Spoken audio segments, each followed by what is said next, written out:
Hey, this is Janine with your Diamond Mentor Moment, coming at you with your intercultural creative tips. I am going to start my slideshow.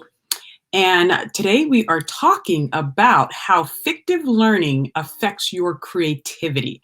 The first question that you're probably asking is, well, Janine, what is fictive learning? And I just want to recommend, I'm all about reading and all about increasing your knowledge about creative thinking, intercultural creative thinking, what that looks like. And I'll be talking more about this book later, The Leader's Brain: Enhance Your Leadership, Build Stronger Teams, Make Better Decisions, and Inspire Greater Innovation with Neuroscience. So this is from Dr. Michael Platt.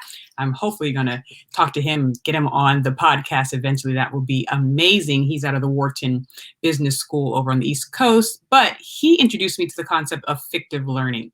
So basically, fictive learning is you using your imagination to think up of some alternate possibilities of something that happened in the past.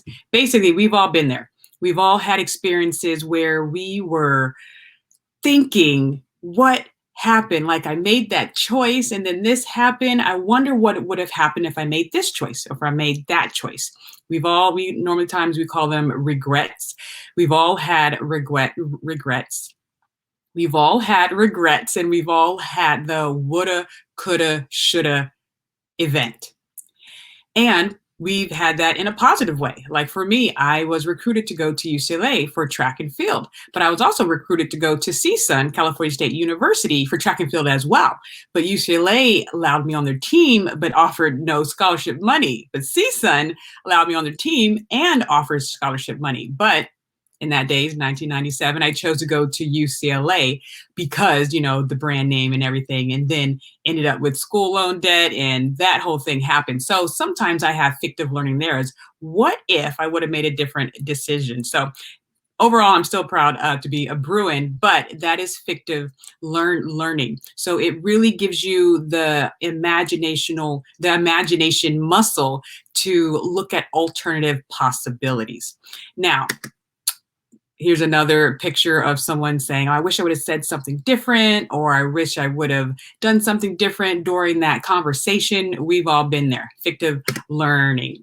Now, how does creative thinking tie with fictive learning? Abraham Lincoln said a quote that I love. He said, I learn from everyone I meet, either what to do or what not to do. And fictive learning plays in that as well. We can watch other people. We are social beings. We learn from other people. We learn from watching their actions and seeing the consequences. So fictive learning plays in that as well.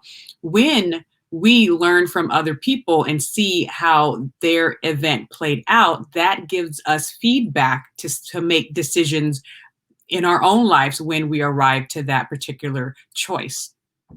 Because it's Black History Month and today is National Inventors Day, I wanted to use these two African-American men as examples for fictive learning. This is Lonnie Johnson. You might not have known his name, but he is one of the top inventors of our time. And he's the inventor of the Super Soaker.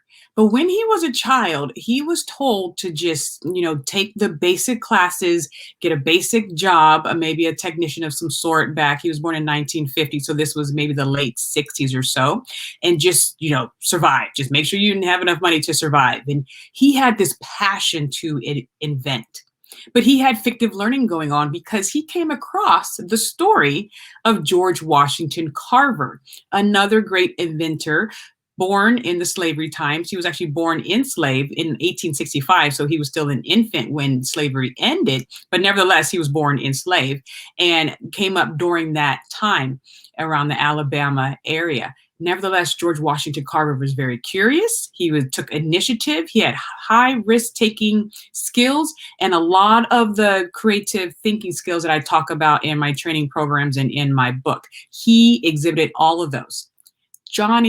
Lonnie Johnson learned about Carver and had a fictive learning experience where he looked at Carver's choices and the consequences of his choices, and that inspired him to keep going, to ignore the people that were just saying, don't do anything crazy, wild, or exceptional, just lay low and get a job and work.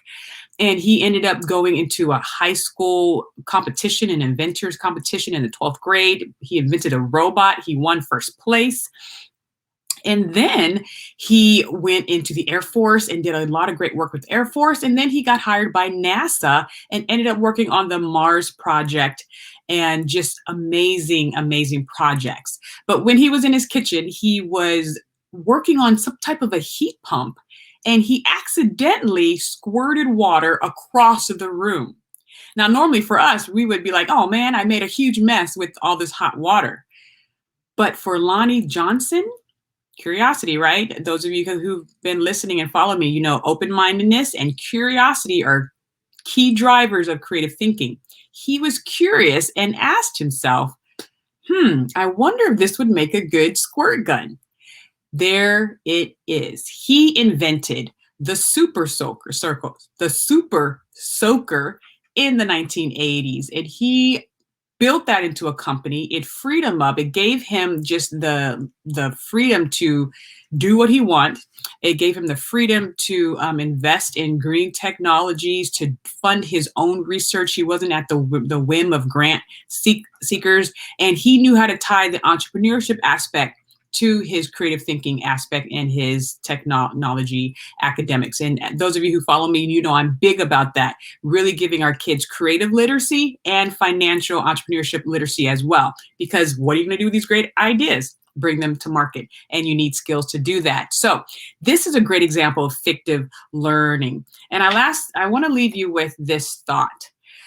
Wharton School of Business, where Dr. Platt comes from, his colleagues said people who were able to imagine more possible outcomes in the past were better at forecasting the probabilities of future events. This is a critical skill for leaders, especially those of you who claim to be creative leaders, which creativity is now the #1 skill needed in the workforce per the World Economic Forum. So I want you to work on your fictive learning. And those of you who are my age, you might remember those books we used to read in elementary school, the choose your own adventure of, would you go this way, turn to page 68? Would you go that way, turn to page 97? That was exercising your fictive learning. So go find those books for you, for your kids, and really just look at alternative possibilities to past events and think of alternative possibilities to your future events. Don't forget my book, The 7 Gems of Intercultural Creativity. Hopefully will be coming out in the spring. I'm working on it right now. How to connect, create, and innovate across cultural lines. My son's book is coming out in 2021. He is 3 years old, and he is writing his book called I Am Creative. Imagine the I Am Worthy books meeting Kid President. He is producing the I Am Creative series and just inspiring kids to live their life creatively and teaching parents how to support the creative development within your kids instead of harming the creative development without us even knowing it. A lot of parents are afraid of doing that. They want to know what to do to support the creative thinking within their children, within the home. This book will give you those concepts and those ideas. So I hope you enjoyed this Diamond Mentor moment, this LinkedIn Live, and I'm on Twitter, Facebook. Follow me. Go to CAFFEstrategies.com, CAFFEstrategies.com for our CAFFE InterCreative Strategies online courses, our trainings, our books, and everything that we have there. I will see you next time on the LinkedIn Live Diamond Mentor Moments every Thursday around 2. See you then. Bye.